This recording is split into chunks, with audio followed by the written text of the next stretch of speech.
अस्सलाम वालेकुम नाज़रीन, दुनिया भर से मैं आपका इस्तकबाल है। मैं हूं डॉक्टर अब्दुल मुगनी सिद्दीकी। आगे बढ़ने से पहले सुर्खियों पर डालते हैं एक नज़र। गाज़ा जंग में शहीद फ़लस्तीनियों की तादाद 27,356 तक जा पहुंची। इतवार के रोज़ इसराइली हमले में जाँ भाग होने वाले 2 कमसिन बच्चों की कर दी गई तदफीन। इसराइल का राफा में एक गाड़ी पर रॉकेट हमला, 3 अफराद जख्मी। गाजा में मखदूश इमारतों में रहने पर मजबूर हैं फ़लस्तीनी, कई फ़लस्तीनियों की जानों को है ख़तरा।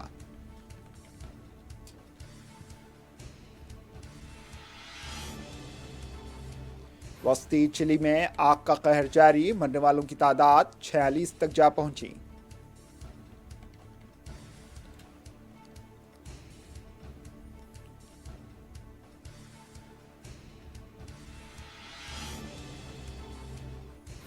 मेरठ से गिरफ्तार आईएसआई एजेंट सुतेंद्र सिवाल पाकिस्तान को फौज की खुफिया मालूमात करता था फ्राहम।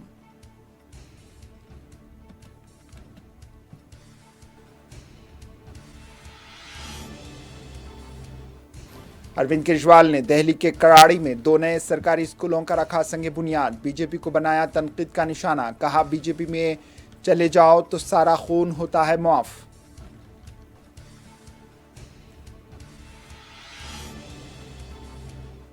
क्राइम ब्रांच ने आतिशी के ओएसडी को थमाया नोटिस, 24 घंटे में देना होगा जवाब। आतिशी ने कहा, यह नोटिस है बहुत दिलचस्प।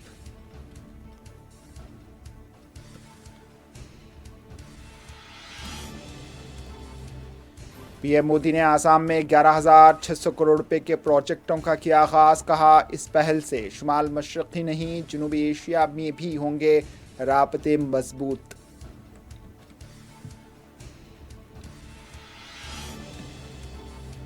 और मुंबई के कोस्टल रोड का तकमील से कबल इफ्तिताह, आदित्य ठाकरे ने इंतखाबी फायदे के लिए उठाया गया कदम करार दिया।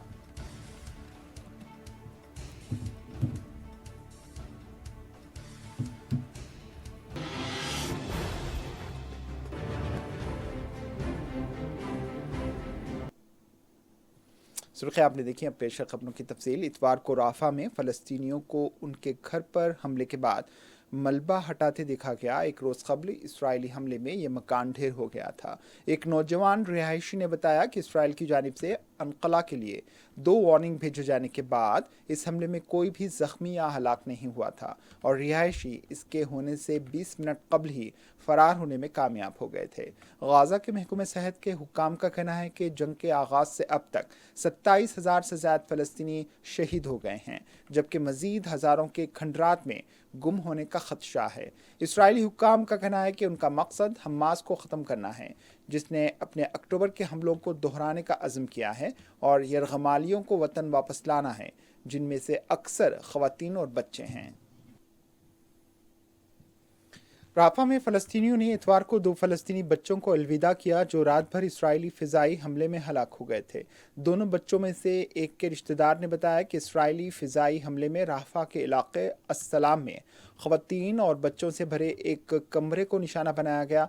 गाज़ा की वजारत सेहत ने इतवार के रोज़ एक बयान में कहा कि 7 अक्टूबर से अब तक गाज़ा पर इसराइली हमलों में मजमूई तौर पर 27,365 फ़लस्तीनी शहीद हो गए, जबकि 66,630 फ़लस्तीनी ज़ख्मी हो गए। गुज़िश्ता 24 घंटों के दौरान 127 फ़लस्तीनी इसराइली हमलों में शहीद हुए हैं और 178 ज़ख्मी हुए। इतवार के रोज़ इसराइल ने राफा में एक गाड़ी पर फ़िज़ाई हमला किया, जिसमें 3 अफराद ज़ख्मी हो गए। इस हमले में गाड़ी पूरी तरह जलकर खाकिस्तर हो गई। इस हमले में कुछ गाड़ियों और फ़लस्तीनी शहरियों को भी नुकसान पहुंचा। फ़लस्तीनी शहरी ओना अलकारवी, जो अपने एक दोस्त की तदफीन के लिए इलाके में मौजूद थे, उन्होंने बताया कि जब ये वाक़या पेश आया तो वो हमले से तकरीबन 2 मीटर की दूरी पर मौजूद थे।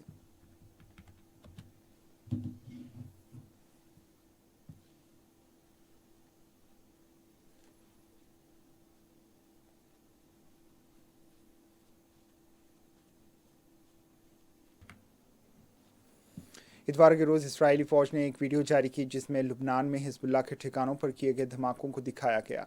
टेलीग्राम को एक पोस्ट में आईडीएफ ने कहा है कि उसके लड़ाका तैयारों ने हिजबुल्लाह की 2 मुशाहिदी की चौकियों और एक फ़ौजी कमांड सेंटर को निशाना बनाया। इसराइली फ़ौज के तर्जमान ने एक ब्रीफिंग में कहा है कि इसराइली अफवाज ने लुबनान में हिजबुल्लाह के 34,000 ठिकानों पर हमले किए, जिनमें 120 सरहदी निगरानी चौकियां, 40 मिसाइल और दीगर हथियार और 40 से ज़ायद कमांड सेंटर्स शामिल हैं। उधर मिस्र से मुत्तसिल गाजा की पट्टी के जनूबी शहर राफा की गलियों और कुछ दीगर इलाकों में 2 फ़लस्तीनी कमसिन बच्चे मौसम सरमा में कपड़ों की खरीदी के लिए कुकीज़ फ़रोख्त कर रहे हैं। दोनों कमसिन फ़लस्तीनी बच्चे अपने सामान की फ़रोख्त के लिए सदाएं लगाते फिरते हैं और गाहकों की तलाश करते हैं। इन कुकीज़ को यहाँ की इलाकाई ज़बान में गरबिया कहा जाता है। इनमें से एक लड़का कुकीज़ का इंतज़ाम करता है तो दूसरा पैसे संभालने का इंतज़ाम देखता है और तजुर्बेकार कारोबारियों से मुलाकात भी करता है। एक उम्र रसीदा शख्स अहमद माजिद ने बताया कि वो शुमाली गाज़ा से फ़रार हो गए थे और कुकीज़ फ़रोख्त करना अब उनका ज़रिया माश बन गया है।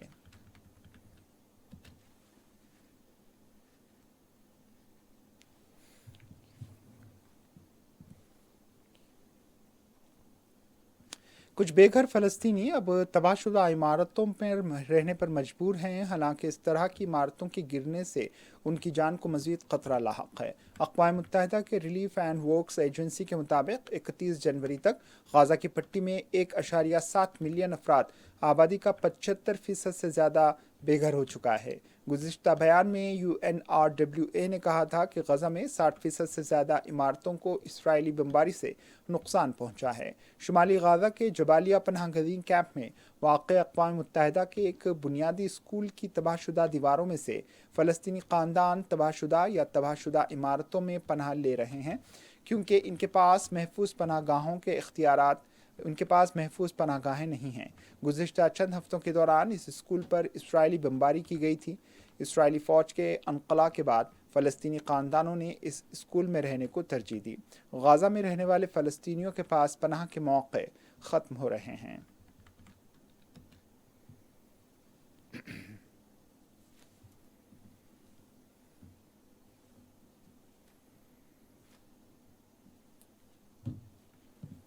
गाज़ा में क़ायम वज़ारत सेहत ने बताया है कि 7 अक्टूबर 2023 को इसराइली और हमास के दरमियान तनाज़ा शुरू होने के बाद से गज़ा की पट्टी पर जारी इसराइली हमलों में फ़लस्तीनी शहीदों की तादाद 27,338 से ज़्यादा हो चुकी है।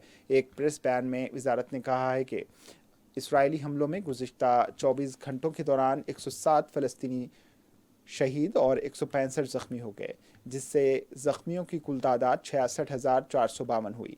फ़लस्तीन की खबररसा एजेंसी ने इत्तला दी है कि इसराइली फ़ौज ने गाज़ा की पट्टी के वस्ती शहर दीर अल-बलाह और जनूबी शहर रफ़ाह पर फ़िज़ाई हमले किए, जिसमें कम अज़ कम 18 अफराद शहीद हो गए। हमास की मुसल्लह विंग अल-क़स्साम ब्रिगेड ने इसी दिन एक बयान में कहा है कि गाज़ा शहर में इसराइली फ़ौज के साथ लड़ाई जारी है और उनके मुसल्लह अहलकारों ने इसराइली अहदाफ को मोटर से निशाना बनाया।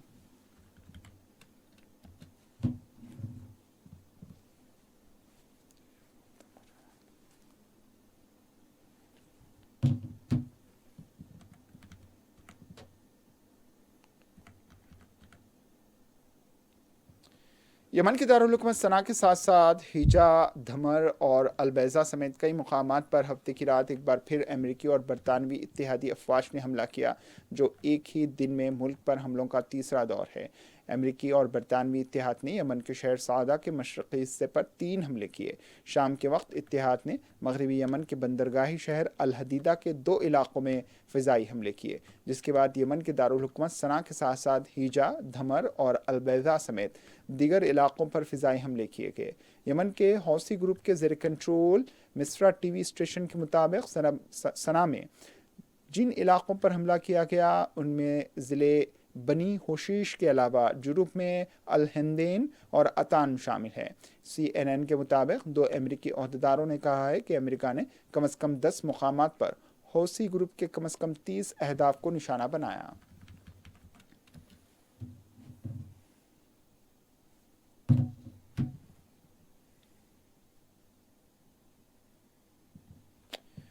इराकियों ने इतवार को 16 शिया मुसल्ह ग्रुप के अरकान की आखिरी रसूमात अदा की जो 2 रोज़ कबल अमेरिका की तरफ से किए गए फ़िज़ाई हमलों में हलाक हुए थे।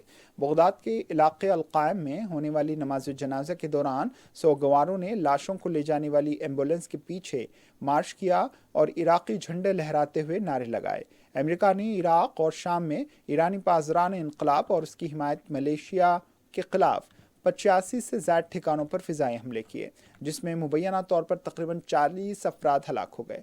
इराक ने बगदाद में अमरीकी नाज़िमुल उमूर को बाज़ाब्ता एहतजाज के लिए तलब कर लिया।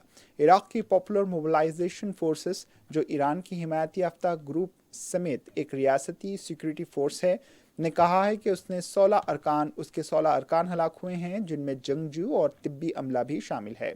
इससे कबल हुकूमत ने कहा था कि हलाक होने वाले 16 अफराद में आम शहरी भी शामिल हैं।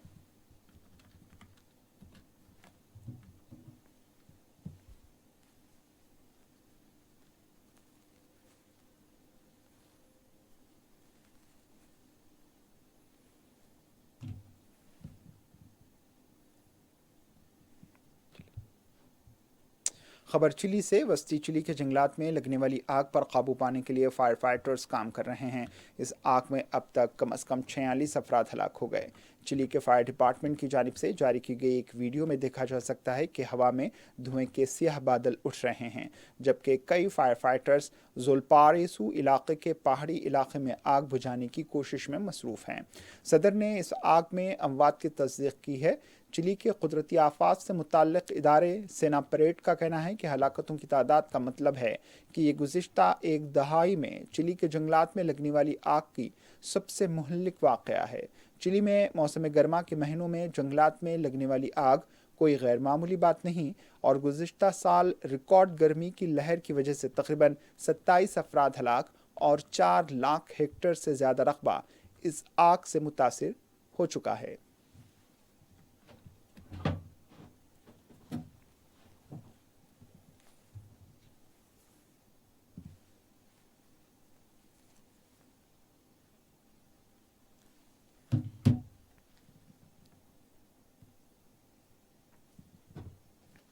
खबर रूस से। रूस की हंगामी वजारत ने कहा है कि उसके कारकुनों ने मकबूजा मशरक़ी यूक्रेन के इलाके लुहानसिक के शहर लिचिनसिक पर यूक्रेन के हमले के बाद तबाहशुदा इमारत के मलबे से 20 अफराद की लाशें निकाली हैं। वजारत ने एक वीडियो शेयर की जिसमें इमरजेंसी वर्कर्स खून में लथपथ 2 अफराद को स्ट्रेचर पर उठा रहे हैं और अंधेरे में उन्हें एक इमारत के खंडरात से बाहर ले जा रहे हैं। यूक्रेन के हुक्काम ने इस वाक़े पर कोई बयान जारी नहीं किया।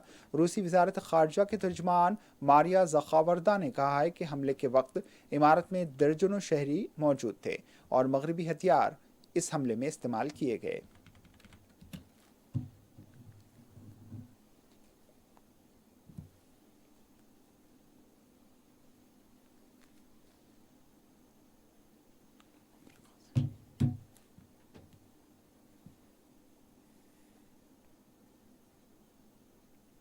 खबर अफ्रीका से। नमीबिया के सदर हेज गेंगूब की मौत का ऐलान इतवार को मुल्क के कायम मकाम सदर नांगोलुम बाम्बा ने एक खिताब में किया। मुम्बाबा ने गेंगूब की मौत पर अफसोस का इजहार किया, जिसे इन्होंने अवाम का एक मुमताज़ खादिम, आज़ादी की जद्दोजहद का आइकॉन, आइन का अहम मेमार करार दिया। इन्होंने मजीद कहा है कि काबीना गेंगोब की मौत के बाद ज़रूरी प्रोटोकॉल का इंतज़ाम करेगी। इन्होंने नमीबिया के लोगों पर जोर दिया कि वो पुरसुकून रहें। इन्होंने कहा है कि मरहूम सदर 82 साल की उम्र में वेंडहोक के लेडी पोहुम्बा अस्पताल में इंतकाल कर गए, जहां वो अपनी मेडिकल टीम से इलाज करवा रहे थे।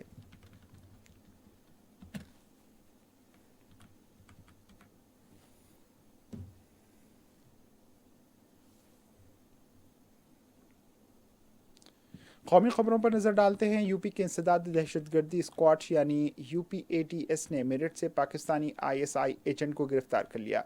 वो मॉस्को एम्बेसी में काम करता था और हिंदुस्तानी मिलिट्री इंटेलिजेंस पाकिस्तान को पहुंचाता था। मुलजिम ISI एजेंट की शिनाख्त हापुड़ के रहने वाले सुरेंद्र सेवाल के तौर पर की गई है।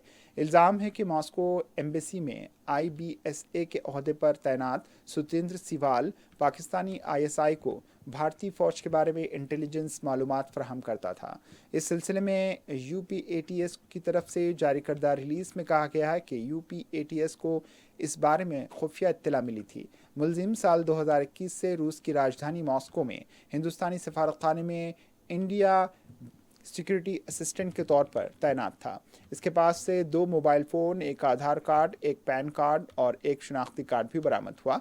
यूपीएटीएस को खुफिया इत्तला मिली थी कि पाकिस्तानी खुफिया एजेंसी आईएसआई के वजारत खारजा के कुछ मुलाजमीन को लालच देकर और रकम का लालच देकर हिंदुस्तान की अहम खुफिया मालूमात हासिल करने की वो कोशिश कर रहा है।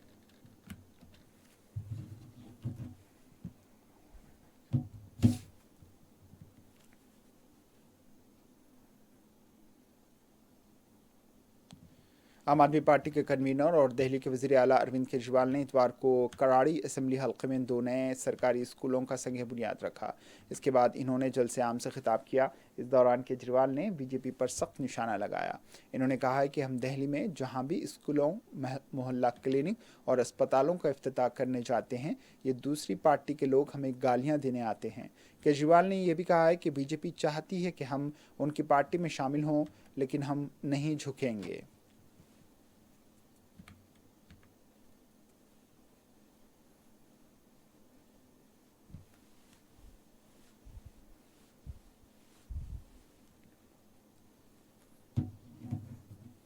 पूरे देश का बजट अभी अभी आया, आपने अखबारों में पढ़ा होगा।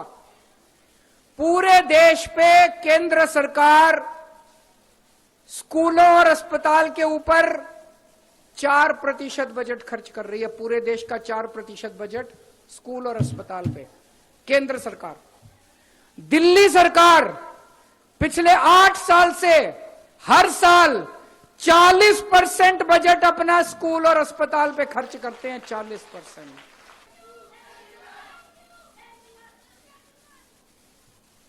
आज ये लोग हमारे इतना पीछे पड़े हुए हैं, आप लोग रोज अखबारों में पढ़ते होंगे। मनीष सिसोदिया को उन्होंने जेल में डाल दिया, बचाओ। कह रहे हैं उसने भ्रष्टाचार करा है। सवेरे 6 बजे उठ के वो स्कूलों के चक्कर काटना चालू करता था। सवेरे 6 बजे उठ के वो 10 या 15 स्कूलों में मुआयना करने जाता था, बच्चों को ठीक शिक्षा मिल रही है कि नहीं मिल रही। कौन भ्रष्टाचारी स्कूलों के अंदर चक्कर लगाता है, बताओ। भ्रष्टाचार करने वाला तो रात को दारू पीता है, लड़कीबाजी करता है, गलत काम करता है सारे। कौन भ्रष्टाचारी सवेरे। इतवार को दिल्ली पुलिस की क्राइम ब्रांच ने हॉर्स ट्रेडिंग केस के सिलसिले में नोटिस देने आम आदमी पार्टी कायद और वजीर आतिशी के घर पहुंची, लेकिन आतिशी वहां मौजूद नहीं थी। बाद में पुलिस दोबारा आतिशी के घर गई और इसकी ओएसडी दीपक दहिया को नोटिस देने के बाद वापस आ गई। आम आदमी पार्टी लीडर को अगले 24 घंटों के अंदर इस नोटिस का जवाब देने को कहा गया। इस सिलसिले में दिल्ली की आतिशी ने कहा है कि ये नोटिस बहुत दिलचस्प है। ये ना तो एफआईआर है और ना ही इसमें कोई सम्मन है। इसमें आईपीसीसी, आरपीसी, पीएमएलए या रोकथाम की दफा नहीं है। मजमूई तौर पर तकरीबन 48 घंटे के ड्रामे के बाद सीएम अरविंद केजरीवाल और मुझे नोटिस दिए गए। आज सुबह भी मेरे घर आकर भी 2-3 घंटे की नौटंकी के बाद एक ये नोटिस लिखे गए। अब ये नोटिस भी मजेदार है।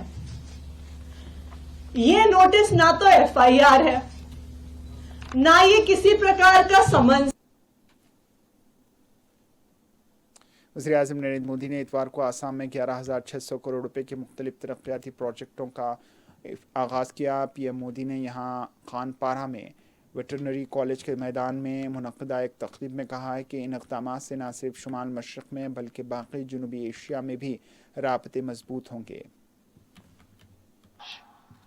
वो भूतकाल बनता चला गया है दोस्तों, लोग शांति से जी रहे हैं।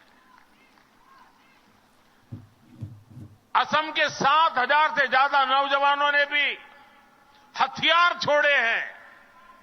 देश के विकास में कंधे से कंधा मिलाकर चलने का संकल्प लिया है। कई जिलों में आस्था हटाया गया है।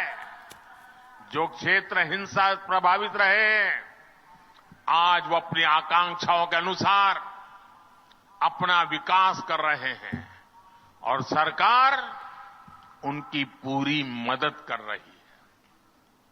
साथियों, छोटे लक्ष्य रखकर कोई भी देश, कोई राज्य तेज विकास नहीं कर सकता। पहले की सरकारें ना बड़े लक्ष्य तय करती थी और ना ही अपने लक्ष्यों को प्राप्त करने के लिए उतनी मेहनत करती थी। हमने कांग्रेस के जरिए इख्तियार करदा टिकटों की तकसीम के निज़ाम पर कांग्रेस लीडर राजू कुमार ने कहा है कि कोई भी ऑनलाइन दरख्वास्त दे सकता है। हम ज़ात, रकम, जिन्स या किसी ख़ानदानी लॉबी की बुनियाद पर इंतखाब नहीं करते हैं। हाँ, लेकिन हम एक मुनासिब सर्वे करेंगे। हम उम्मीदवारों का ऐलान के काम के हिसाब से जायज़ा लेंगे। दिल्ली के वज़ीर आला अरविंद केजरीवाल को क्राइम ब्रांच की नोटिस पर इन्होंने कहा है कि ये तमाम ईडी और सीबीआई बीजेपी के फ्रंट इदारे हैं। हेमंत बिस्वा शर्मा, मुकुल रॉय या अडानी के घरों पर कोई ईडी क्यों नहीं जाती? अवाम बेदार हो गई है। ये आखिरी इलेक्शन बीजेपी का होने वाला है। फिर हम अपने तरीके से सर्वे और काम वगैरह देख करके उसी के आधार पर जो है हम उसको इवैल्यूएट करेंगे कि कौन सबसे अच्छे हैं, और उसी आधार पर जो है पारदर्शिता के साथ सभी एप्लीकेंट को हम बताएंगे कि इस व्यक्ति को हमने क्यों दिया है। अगर 5 से 10 अप्लाई करते हैं तो हम सबको बताएंगे कि हमने इस आदमी को क्यों चुना। तो ये हम लोग तरीका अपना रहे हैं। मुझे लगता है कि एक बहुत बड़ा एक दूसरा स्वतंत्र संग्राम है इस देश में, जिस तरह से बीजेपी और बीजेडी ने जहर फैलाया है, और अच्छे लोग, अच्छे लड़के लड़कियां जो है आगे आएंगे जो उड़ीसा के बारे में चिंता करते हैं। क्राइम ब्रांच नोटिस कर रहे हैं अरविंद केजरीवाल को, और जो खरीद के मामले में बहुजन समाज पार्टी के एमपी एम गरनाट का इंडिया इत्तेहाद पर कहना है कि जब ये नाम निहाद इंडिया इत्तेहाद बना और हम इसमें शामिल नहीं हुए तो हर कोई हम पर इल्ज़ाम लगा रहा था कि हम सीबीआई और ईडी से डर रहे हैं, और अब हर रियासत के लोग जान रहे हैं। बात यह है कि कांग्रेस के पास खुद एक कमज़ोर क़यादत है। जिस दिन कांग्रेस सदर मुंतखब हुए वो सनातन के ख़िलाफ़ बोले। राहुल गांधी और दीगर कांग्रेसी लीडर इंतखाबात के दौरान मंदिरों में जाते हैं लेकिन सनातन के ख़िलाफ़ बोलते हैं।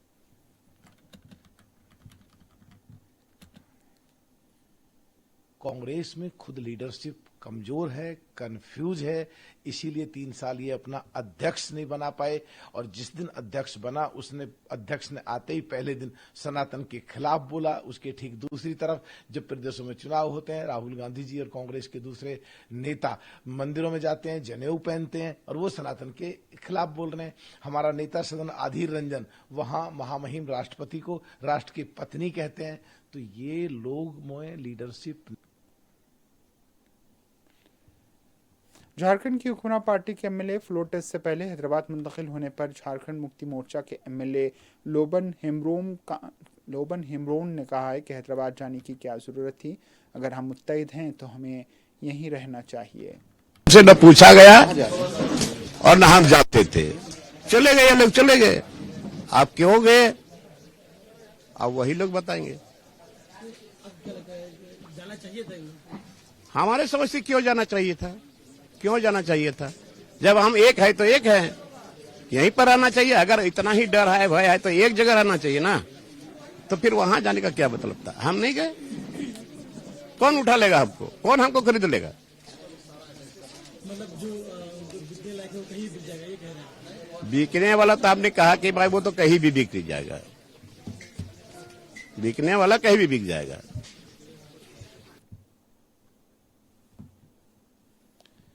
आमदरफ्त के लिहाज से मुंबई के मशहूर प्रोजेक्ट मुंबई कोस्टल रोड के 10 किलोमीटर के हिस्से का इफ्तिताह वज़ीर-ए-आज़म मोदी करने जा रहे हैं। शिवसेना यूबीटी के लीडर और साबिक़ रियासती वज़ीर आदित्य ठाकरे ने इसको इंतखाबात के पेश नज़र फ़ायदा उठाने की कोशिश और क्रेडिट लेने का मामला करार दिया। इन्होंने मुंबई के म्यूनिसिपल कमिश्नर पर भी तनकीद की। आदित्य ठाकरे ने मीडिया से बात करते हुए कहा है कि ये प्रोजेक्ट हमने बीएमसी के तहत शुरू किया था और ये मुकम्मल तौर पर हमारा कसूर था। अभी इस कोस्टल रूट का काम मुकम्मल नहीं हुआ है, लेकिन क्रेडिट लेना शुरू हो चुका है। ये इफ्तिताह दरअसल इंतखाबात के पेश नज़र किया जा रहा है। आदित्य ठाकरे ने कहा है कि मुंबई के म्यूनिसिपल कमिश्नर इकबाल सिंह चहल को CS बनना है या फिर वो दिल्ली जाना चाहते हैं। यही वजह है कि वो गलत मालूमात दे रहे हैं। PM साहब पे कुछ नहीं कहूंगा, क्योंकि उनका कहीं पे भी जाना और कुछ भी उद्घाटन करना उनका अधिकार होता है, वो देश के सर्वोच्च नेता होते हैं। लेकिन जो खोके सरकार आप देख रहे हो लोगों को फंसाने की कोशिश करी है। हमने बार बार ये विषय लिया था, आप ही के माध्यम से लिया था, प्रेस के माध्यम से लिया था। अगर आपने देखा होगा तो पिछले 1.5 साल में महाराष्ट्र में कई ऐसी सारी चीजें हैं जो बन के तैयार थी, लेकिन उसका उद्घाटन नहीं हुआ था। जो MTHL है, जिसको अभी अटल सेतु ये नाम दिया गया है, वो लगभग 3 या 4 महीनों से बन के पूरा तैयार था, लेकिन चुनाव दूर थे इसलिए उसका उद्घाटन नहीं किया था। दीघा लाइन 9 महीने से तैयार थी, लेकिन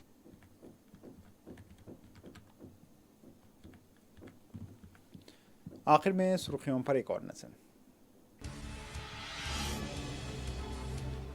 गाजा जंग में शहीद फलस्तीनियों की तादाद 27,356 हो गई। इतवार के रोज इस्राएली हमले में जान बहक होने वाले 2 कमसिन बच्चों की कर दी गई तदफीन।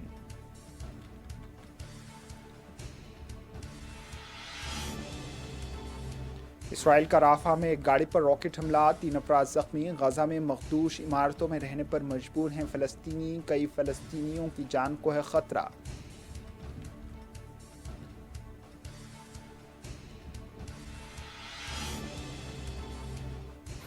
वस्ती चिली में आग का कहर जारी, मरने वालों की तादाद 46 तक जा पहुंची।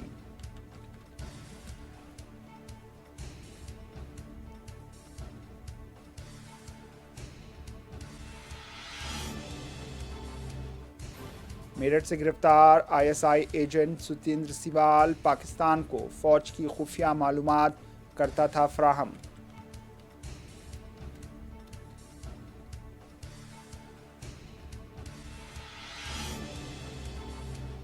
अरविंद केजरीवाल ने दिल्ली के कराड़ी में 2 नए सरकारी स्कूलों का रखा संगे बुनियाद। बीजेपी को बनाया तनकीद का निशाना, कहा बीजेपी में चले जाओ तो सारा खून माफ।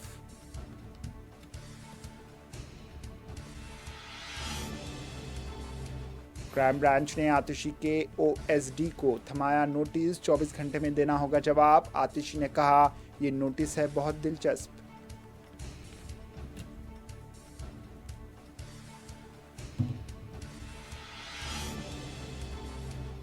PM मोदी ने आसाम में 11,600 करोड़ रुपए के प्रोजेक्टों का किया आगाज, कहा इस पहल से शुमाल मशरक़ी नहीं जनूबी एशिया में भी होंगे राबते मजबूत।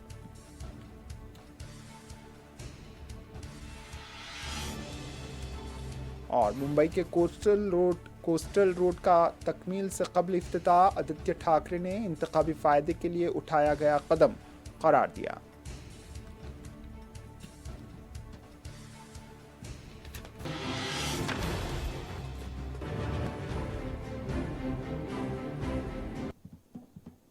इसी के साथ दुनिया भर से इख्तिताम को पहुंची, दीजिए इजाजत, अल्लाह हाफिज।